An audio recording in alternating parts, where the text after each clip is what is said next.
और मैं आपके साथ संदीप शर्मा। और फिलहाल हमारे साथ मौजूद है भगत सिंह फाउंडेशन की राष्ट्रीय अध्यक्ष रेणु काद्यान, जिन्होंने भगत सिंह फाउंडेशन बनाया है नशे के विरुद्ध लोगों को जागरूक करने के लिए। जो युवा शक्ति है, युवा लोग हैं, आज की नई जनरेशन है, धीरे धीरे जो है नशे की गिरफ्त में आती जा रही है। और पंजाब के बाद अब जो नशे ने हरियाणा के अंदर पैर पसार लिए हैं।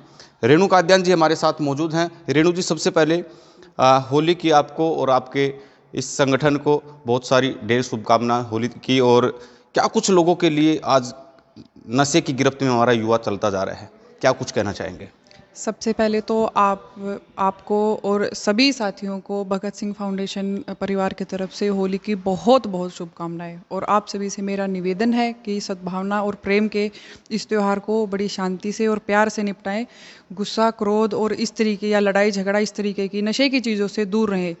हम कई बार देखते हैं कि त्यौहार के नाम पे भी कि हम होली खेलने जा रहे हैं या कुछ है, तो उसमें भी आजकल यूथ जो है नशा करके तब आप त्यौहार को मनाते हो, कुछ करते हो, तो वो आप और हम सब देखते हैं कि वो एक क्राइम में या किसी न किसी गलत घटना में ही एंड अप होता है। तो सबसे पहले तो मेरा बिल्कुल आप सभी से हाथ जोड़ के ये निवेदन है, सभी युवाओं से, सभी साथियों से, नशे से दूर रहें और त्यौहार को बहुत अच्छे से मनाएं। जी।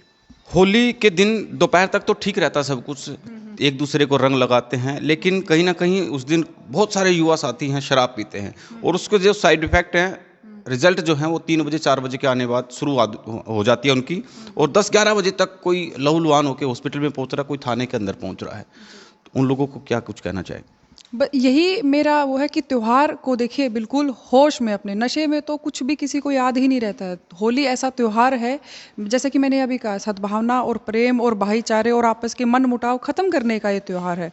तो इस त्योहार को बिल्कुल नशे में ना जाके हर इस त्योहार की खूबसूरती को, रंगों को आप बिल्कुल उत्साह से इंजॉय करिए और अपने आसपास शांति और प्यार बांटिए और नशे से बिल्कुल दूर रहिए।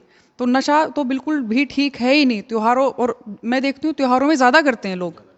और वैसे तो ड्राई डे और इस तरीके की चीज़ें भी होती हैं, लेकिन वो फिर भी कर ही लेते हैं चीज़ों का वो। लेकिन उसी उसी दिशा में, जैसे कि मैं आपको बता भी रही थी, कि नशे के खिलाफ हमें कार्य करना होगा और हमें अपने युवाओं के आसपास ऐसा इन्वायरमेंट देना होगा ताकि उनको हर वक्त ये लगे कि ये चीज़ें ठीक नहीं है। तो हमारी संस्था भी उस पर मतलब दौड़ प्रतियोगिताओं के थ्रू, पेंटिंग्स के थ्रू, लाइब्रेरी खोलने के थ्रू, इस तरीके के कार्यों के माध्यम से युवाओं को हम संदेश देने की कोशिश कर रहे हैं और उनमें एक जागरूकता फैलाने का पूरा हमारा प्रयास है कि युवाओं को जागरूक कम से कम किया जाए उसमें, और जो आगे और यंग जनरेशन है वो उन पे और उनको उसके दुष्प्रभाव से बचाया जा सके। रेणु जी, आपको कब लगा कि भाई मुझे इस तरह का जो एक फाउंडेशन है वो बनानी चाहिए? कब आपको ये मन में लगा? कब आपको मन को ठेस पहुंची या टीस लगी? कैसा कोई इंसिडेंट हुआ था या कोई ऐसी घटना हुई हो, या किसी को अपने ही परिवार के लोगों को आपने देख लिया होगी भी नहीं नहीं और लोग भी परिवार जो हैं इस नशे की गिरफ्त में आ चुके हैं, उनको तो कम से कम बचाया जा सके? बिल्कुल, देखो एक घटना का मैं, जहाँ जब भी कोई साथी मुझसे सवाल पूछता है कि भई कहाँ से इसकी शुरुआत हुई? देखो संस्था तो हमारी 2007 से है। पहले ये स्लम एरियाज़ में दिल्ली के में कार्य करती थी और अभी भी करती है। लेकिन जब से मैं इसकी प्रेज़िडेंट, इस संस्था की प्रेज़िडेंट बनी हूँ, तो मैंने नशे के खिलाफ और हरियाणा में ज़्यादा रिग्रेसिव तरीके से इस संस्था का कार्य शुरू किया। और जो आप एक घटना की बात कर रहे थे, तो मैं बिल्कुल बताऊँ, जैसे गाँव में माहौल होता है कि भई सभी आपस में मतलब भाईचारा और ये सब बड़ा होता है। तो जो बच्चे, मैं थोड़ा बड़ी थी, मेरे से थोड़े छोटे बच्चे रहे होंगे, जो हम 10-12 साल के हैं, तो बच्चे 4-5 साल के, और सुबह शाम जैसे वो खाना बनाने का टाइम होता है, तो 2 बच्चे मैंने गोदी में खिलाए हैं। वो बच्चे मैंने अपने अपने गाँव में, अपनी गली में लेटे हुए देखे हैं। अभी पैंडेमिक के दौरान मुझे 3 महीने मेरे गाँव में रहने का मौका मिला, वरना इतने वर्षों से हम बाहर ही थे। तो मुँह से झाग निकला हुआ या बेहोश गिरा हुआ, बताया किसी ने कि भी आपका बच्चा वहाँ पे है, उसको उठा के लाइए। तो ये जो बच्चे सच में, मैंने बहुत छोटे-छोटे से मेरे पास थे, बिल्कुल मैंने खिलाया है उनको, और उनको ऐसी हालत में देखो, तो मैं ये मानती हूँ कि ये घटना मुझे मुझे पूरा जीवन कम से कम याद रहेगी। और इस घटना को और भी इस तरीके की कई सारी फिर मैंने जानना देखना शुरू किया कि ये सिर्फ मेरी गली और मेरे गाँव का हाल नहीं है, तो पूरे मतलब हर जगह फैल चुकी है, तो हर जगह का हाल हो चुका है। उस समय मतलब मैं इस घटना को या उस समय को एक माइलस्टोन मानती हूँ कि अब मतलब घर से निकलना ही पड़ेगा और इसके खिलाफ खड़ा ही होना पड़ेगा। मैंने अकेले ने शुरुआत की थी और आज इतने सारे और कम से कम 5 से 6 डिस्ट्रिक्ट में हमारे पदाधिकारी भी हैं और हमारे समर्थक वॉलंटियर्स इतने सारे हमारे साथ जुड़े हुए हैं और सेम लाइक माइंडेड लोग हैं। वो सब ड्रग्स के खिलाफ काम करना चाह रहे हैं, जो डेडली ड्रग्स जो छोटे छोटे केमिस्ट पे भी अवेलेबल हैं और जो उनको कोई मतलब नहीं, कोई 15 साल का बच्चा लेने चला जाए या 20 साल का या कोई भी, और जो प्रिस्क्रिप्शन किसी चीज़ की उनको ज़रूरत नहीं है। तो उस तरीके पे भी हम मतलब काम कर रहे हैं कि इस तरीके से सरकार के साथ मिलके भी या प्रशासन के साथ मिलके भी इस तरीके से किस तरीके से काम किया जाए और इसको रोका जाए। रेणु जी, पंजाब में काफ़ी पहले ये इस तरह का नशा किया जाता था और हम लोग ब्लेम करते थे कि भी पाकिस्तान से वो सारा जो ड्रग्स है, वो नशे की खेप है, पाकिस्तान से पंजाब आसानी से आ जाती है। लेकिन कहीं ना कहीं अब पंजाब की नस्लें जो है ज़्यादातर वो ख़राब कर दी इन लोगों ने। अब पंजाब के बाद हरियाणा की तरफ जो है इस अच्छे खासे जो है युवा अब हमारे नशे की गिरफ्त में आ चुके हैं।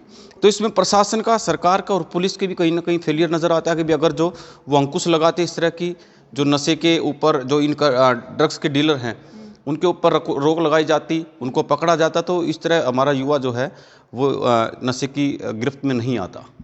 ये आपकी बात बिल्कुल सही है और देखिए मैं ये भी नहीं कहूँगी कम्प्लीटली रूप से कि सरकार कुछ नहीं कर रही है। सरकार ने देखो एक डिपार्टमेंट भी इसके डेडिकेटली इसके प्रति बनाया है और तस्करों की भी अगर हम बात करें तो जो अगर 20 या 21 की हम लगा ले तो उन्होंने बल्कि 2000 के आसपास तस्कर पकड़े थे।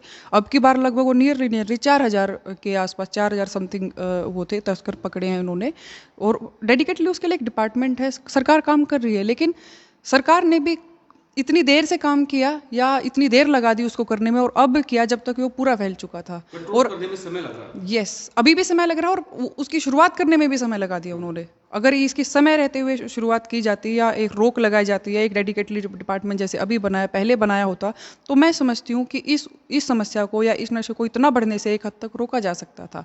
और दूसरी बात, जैसे कि आप एक बता रहे थे कि भी वहाँ से नशा आराम से पंजाब आ जाता है।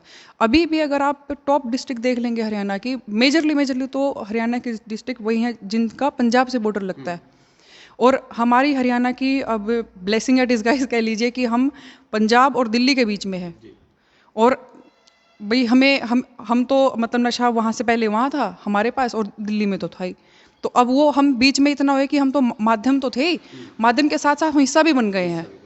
तो ये बड़े दुख की और बड़ी गलत बात है और पूरा हमारा प्रयास है कि इन चीज़ों को ख़त्म किया जाए, रोका जाए और जितना हो सके सबसे ज़्यादा तो युवाओं को इसके प्रति जागरूक किया जाए। मैं समझती हूँ युवाओं में इतनी ताकत होती है, इतनी शक्ति होती है, अगर युवा ठान लेगा कि मुझे इसके साथ लड़ना है और ये सिर्फ भगत सिंह फाउंडेशन की लड़ाई नहीं है, ये हम सब की लड़ाई है, तो मैं समझती हूँ कि इस समस्या को उखाड़ कर फेंकने में बिल्कुल समय नहीं लगेगा। कहीं ना कहीं लगता है भी चलो संगठन आप लोगों का अपना काम है, काम करेंगे भी और जाहिर सी बात है भी जिस मुहिम के साथ आप काम कर रहे हैं उसकी सराहना भी होनी चाहिए। लेकिन कहीं ना कहीं जो आदमी नशे की गिरफ्त में आ चुका है, आदी हो चुका है, उसको भी एक दृढ़ संकल्प करने की ज़रूरत है। पहले जब उसको मन में ये लगेगा कि हाँ मैं गलत दिशा में जा रहा हूँ, पहले उसको अपने मन को कंट्रोल करना पड़ेगा, अपने दिमाग को ये चीज़ें रख के चलनी पड़ेगी, तब ये कंट्रोल हो सकता है।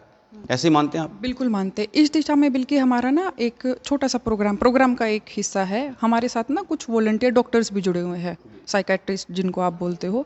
तो इस प्रकार के जो हमारे पास विक्टिम हैं, जो छोड़ना चाहते हैं या जिनको रियलाइज़ हुआ कि मतलब लाइफ मीनिंगफुल है या एक भ्रमित खुद को जो वो पाते हैं, पछतावा हो रहा है मतलब हो रहा है, मतलब मैं ये नहीं कहती सबको हो रहा है, लेकिन जो हमारे पास जिनको हम मिलते हैं या कुछ ऐसे आए जिनको है ऐसा कि वो बिल्कुल फंसे हुए हैं इसमें और समझ नहीं आ रहा है कि अब किस तरीके से एक प्रोडक्टिव दिशा में किस तरीके से सोचा जाए, क्या किया जाए।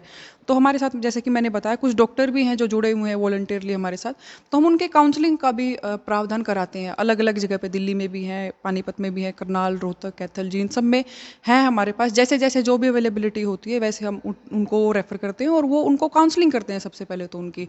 और एक काउंसलिंग से एक मेंटल जब एक व्यक्ति कोई एक चीज़ नशा या कि एक अपना एक सर्कल ग्रुप या कोई गलत चीज़ छोड़ के आता है तो मैं सोचती हूँ मेंटली बहुत कमज़ोर भी हो चुका होता है वो। तो हमें भी as a society, as a person ऐसे लोगों को सपोर्ट करने की ज़रूरत है और उन लोगों को एक एक्सेप्टेंस भी ज़रूरी है कि और उनका साथ भी देने की ज़रूरत है। तो ये मुझे लगता है हम सबकी म्यूचुअल जिम्मेदारी भी है कि जो इस तरीके के लोग हैं उनको बिल्कुल ही फिर नकारा ना दिया जाए कि अगर कोई एक नॉर्मल सभ्य लाइफ में आना चाह रहा है तो उसको एक्सेप्टेंस हो उस चीज़ की, उसको वहाँ कंफर्टेबल लगाया जाए कि बिल्कुल दुत्कार ना दिया जाए फिर उसको। एक वाक़ये का मैं ज़िक्र करना चाहूँगा आपको। मैं 12-13 साल दिल्ली में मैंने एक चैनल में नौकरी की है। तो वहाँ पर मैं देखता था कि सदर बाज़ार आपने देखा होगा, रेलवे स्टेशन के ऊपर जो रेहड़ी फड़ियाँ हैं, वहाँ पे क्या होता कि उस में आस-पास में झुग्गी-झोपड़ी वाले हैं। उनको क्या करते हैं कि जो ड्रग्स बेचते हैं, वो डीलर हैं, ब्रोकर कह लीजिए, वो लोग क्या करते हैं कि उनको आदत तो होगी भी नशा करना है मुझे। अब उनको है ना वो चीज़ें प्रोवाइड नहीं करवाते, तो उनको ये बोलते हैं कि आप फलाँ ये काम मतलब वो क्राइम की तरफ उनको धकेलते हैं। वो क्या करते हैं कि जो नई दिल्ली से गाड़ी आती है रेलवे स्टेशन से होकर के, उन गाड़ियों में जाते हैं। पंजाब की महिलाएं जो हैं वो गहने पहनती है, वो छीना झपटी कर लेते हैं, अब पर्स ये चुराते हैं। वो चीज़ क्या करते हैं, वो उन डीलरों को ले जाके जो छीनी गई चीज़ें वो उनको ला करके दे देते हैं, थोड़ा सा उसके बदले में उनको वो ड्रग्स दे देते हैं। ये जो आपने किया ये पहले नहीं, अभी भी ऐसा ही होता है। और सिर्फ सदर बाज़ार में नहीं, आप किसी भी क्राउडेड जगह पे चले जाइए। और वैसे तो मेरे ख्याल से ये मेरे विषय के भी बाहर की चीज़ है, लेकिन एक छोटी सी चीज़ मैं आपको और बता दूं। जैसे मैं जगह का जिक्र नहीं करूँगी, जो ये छोटे बच्चे भी होते हैं जिनको बेचारे भीख मांगते हैं रेड लाइट्स पे और इधर उधर पे, सबसे ज़्यादा पेडलिंग भी इनके थ्रू ही कराई जाती है। अब भीख पे कम, भीख तो एक ये कह लीजिए कि फ्रंट उनका रह गया है। मैं सभी का तो नहीं कहती, लेकिन जितना मेरा एक्सपीरियंस है, जितना मैंने अंदर जाते जाते इस चीज़ को देखा, तो मैंने ये पाया कि जो ये ड्रग डीलर्स हैं या जो ये इस तरीके के, जैसा आप जिक्र कर रहे थे, आसपास के स्लम एरियाज हो या छोटे बच्चे हो या जो ऑलरेडी, और उन बच्चों को नशे की आदत है, तो वो बच्चे भी इसकी उनको उनका नशा करने के लिए मिल जाएगा, तो वो ड्रग पेडलिंग भी करते हैं। और ये आप मतलब एक बच्चा, आप जो मतलब देश का भविष्य होने वाला है, चाहे वो किसी भी उसमें हो, वो जब इस तरीके की चीज़ें करने लग जाए उस तरीके, तो आप सोचिए कि मतलब कहाँ और किस अंधकार की तरफ बिल्कुल चला जाएंगी चीज़ें। बहुत बहुत शुक्रिया। तो सभी लोगों से मैं अपील करूंगा कि इस वीडियो को शेयर करें। और होली के दिन 8 तारीख को जो है, फागुन का महीना है और 8 तारीख को फाग आप कह सकते हैं मनाने जा रहे हैं, लेकिन हमारी भी ये अपील रहेगी और इनकी तो मुहिम है ही है, आप नशे की तरफ जो है और लोगों को भी जागरूक करें, उससे बचा जा सके और इस तरह की जो कुरीतियाँ फैलती हुई जा रही है समाज को और लोगों को भी जागरूक करने का काम करें। बहुत बहुत शुक्रिया। नमस्कार। नमस्कार, आप देख रहे हैं सिटी तहलका और मैं आपके साथ संदीप शर्मा। और फिलहाल हमारे साथ मौजूद है भगत सिंह फाउंडेशन की राष्ट्रीय अध्यक्ष रेणु काद्यान, जिन्होंने भगत सिंह फाउंडेशन बनाया है